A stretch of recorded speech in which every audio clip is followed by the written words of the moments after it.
জীবনের কোথাও গিয়েও বন্ধুরা আমি শান্তি পাচ্ছি না, কিছুতেই আমি শান্তি পাচ্ছি না, কোথাতেও নয়।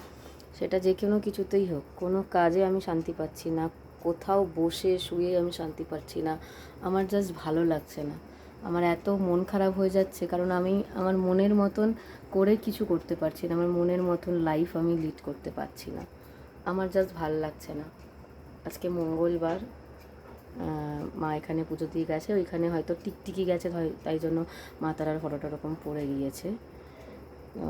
একটা বিরল, বলতে গেলে এটা একটা বিরল রোগ, যেই রোগে আমি এখন হয়তো ভুগছি। কারণ শান্তি হচ্ছে মানুষের জীবনের ফার্স্ট প্রায়োরিটি।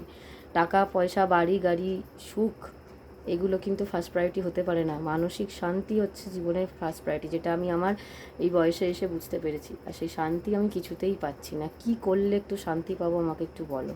কিছুতেই পাচ্ছি না।